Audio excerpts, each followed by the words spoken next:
Hey folks, thanks for tuning in. Hope everybody's doing great. This is one of my favorite turntables, one of my absolute favorites, the PS-X75 by Sony. This was Sony's second generation Biotracer, and the Biotracers are really special. Pretty much all of them are incredible. This one was introduced by Sony in 1979. It cost $500 in the United States. At that time, it was top of the line for the U.S. market, and that's not a insignificant sum. So great turntable, really kind of ticks all the boxes. Incredible performance, super convenient. Has a couple of convenience features very few turntables have in terms of optimizing your cartridge's performance. And then finally, it has the Biotracer technology, which is electronically applying damping to control resonance and just really give you the best tracking, the best lowest distortion, the excellent stereo imaging, all the things that come from just being able to track the groove and transmit that mechanical energy to electrical energy as cleanly as possible. So with that, let's look at the deck in a little bit more detail. So it's fully automatic, direct drive, quartz lock speed control, has the Biotracer technology, the servo control of your tone arm. So it still even retains the marketing decal right there. So the original owner never took that off. So it's always hard for me to take something like that off. So I think it looks cool. And a pretty complete deck. It still has its, I don't know if you can see this on the video, it has its original 45 adapter, which was a machined aluminum piece. And the overall condition is quite nice. I'd say easily near mint. It's really no significant flaws worth calling out that I can see. And this has been fully restored by me for really every aspect, from the performance to the operation to the cosmetics.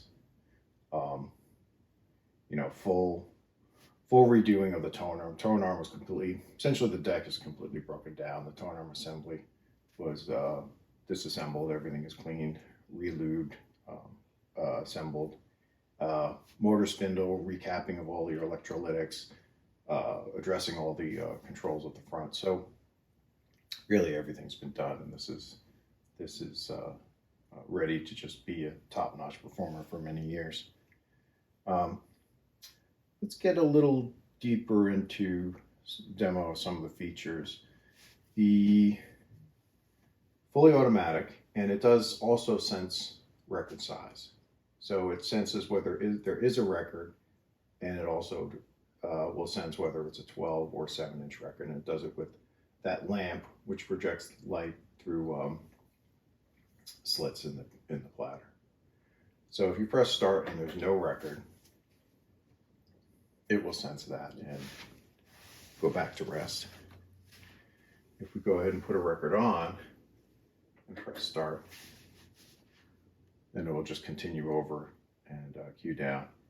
Now, it's hard not to notice the incredible smooth performance of these Biotracers, and that's a common trait of any of the servo controlled turntables. And so this was, I can queue up a minute just so I can speak.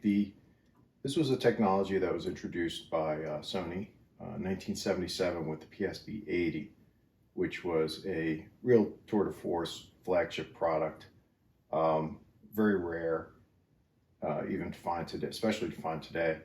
And that cost $1,800, which was an incredible sum at that time for a turntable.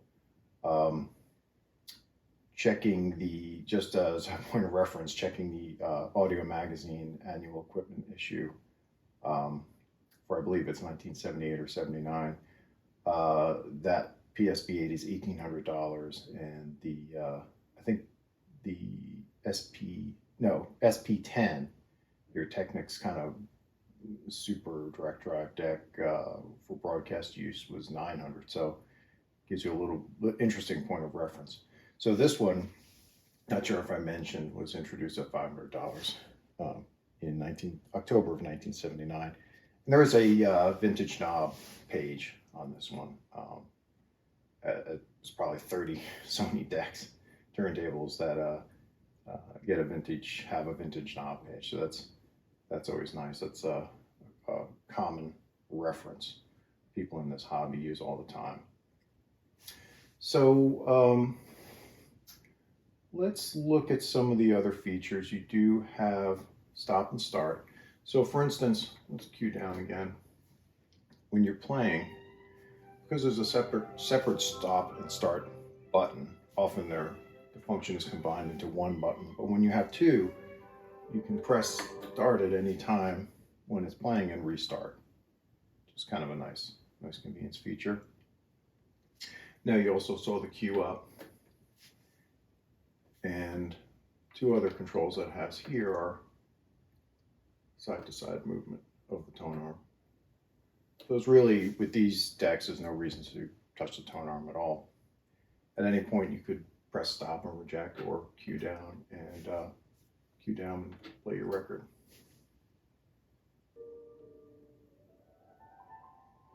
Another thing it has is a motor on and off.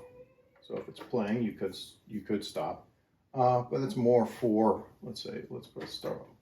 That's more for if you're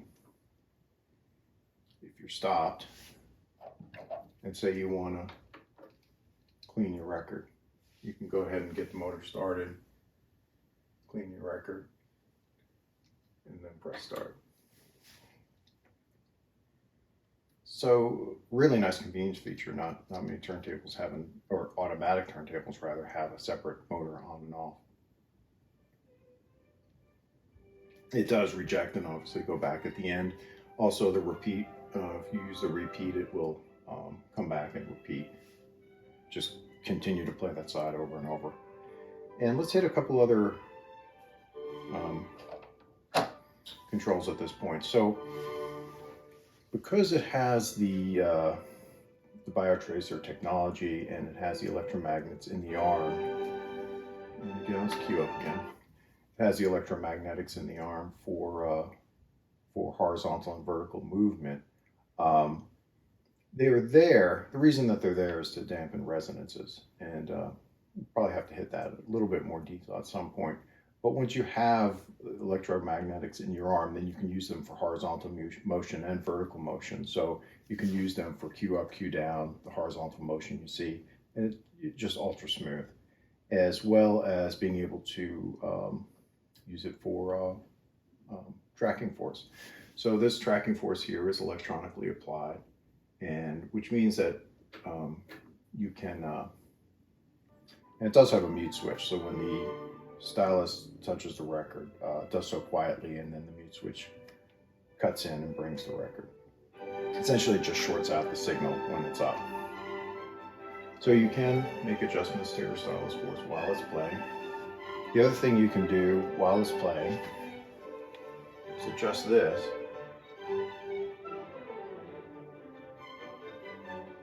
I'm going to go ahead and cue up again. But what I just did is actually make a VTA adjustment, vertical tracking angle. Made that adjustment on the fly, so while the record was playing, and you do that with this. This is actually a mechanical adjustment here. The tone arm is in a machine shaft, and this collar essentially has a kind of a cam that raises or lowers it. So really a kind of a first of all, the convenience of being able to kind of dial in and get those adjustments to your taste while conveniently while listening, rather than having to turn it off, set it up, go back, put on your record, make little tweaks, and just kind of see what the influence is. So I think we've hit a lot of the functions. Just talk about the servo technology a little bit more. So it's there to dampen resonance. So as your needle is tracking the groove, your needle is moving back and forth. And you don't want that back and forth to transmit to the tone arm. And this is a a physics problem that's inherent to turntable and design and vinyl reproduction. And there's different things you can do. You can increase the mass of the tone arm, but then that begins to cause problems, because then the mass of the tone arm, leads to inertia, and then the tone arm doesn't want to. The tone arm also has to be able to move to be able to track the groove. So you have a number of things that lead to different compromises. And one of the a traditional way to approach the resonance was to use a damping fluid. So you'd have like a silicone fluid somewhere inside the tone arm, so that it would take care of those any shaking of the tone arm, but also be able to have the tone arm be able to do the smooth, slow movements that it needs to do. And this is something that was common with many high-end turntables at the time. Even today, your VPI turntables use damping fluid. So this technology is applying damping electronically. Now the benefit there is you can apply what's needed based on what's happening. And that's what Sony meant by Biotracer, in the sense it's responding to its environment. So it's applying the amount of damping that's needed based on the needs at the time. So if the tone arm is not resonating, it's going to be minimal or none. And if you're kind of at that peak resonance point, it's going to apply more damping to control it. So it leads to excellent tracking, very low distortion, excellent imaging, stereo separation, all the things that just lead to good sonic performance. So let's see what else we want to get into. This deck has had full restoration, so tone arm has been addressed. All that was removed, disassembled, completely. Essentially, the deck was completely broken down, from the stone arm, from the platter, from the motor. The electronics were all electronic. Electrolytic capacitor has been replaced with predominantly audio and Nichicon, a couple in the supply, in the power supply, that are more power supply grade, as well as all the control panel is taken apart and cleaned for crisp performance. So we did this. Let's just see. We've seen this. I think we'll always like to see kind of the automatic function. So I'm just going to try to get very close to the end, and let's hit the repeat, and we will cue down, and we'll just kind of watch that repeat function. And then we'll get into I have a 45 here, so a 7-inch, we'll look at that as well.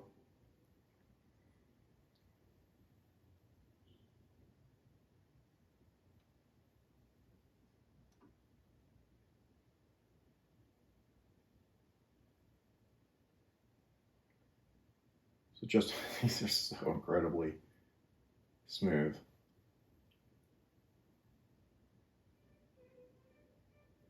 Okay. So with that, let's go ahead and put on a, so one of the reasons I use this classical record is it doesn't lead to a, never had a copyright claim with that one, or copyright strike, which is even worse. The 45 adapter is included with the deck. This is the original machined aluminum adapter, which has its own little storage spot there, which is nice. This record I'm going to have to try to not play for very long, but it does sense size, but you do need to change speed manually. So I pressed this button here, and it went to 45, and that's indicated here in the display. The other thing that I'm not sure if you can see in the display, but when it comes up to speed, there's a little indicator that says locked.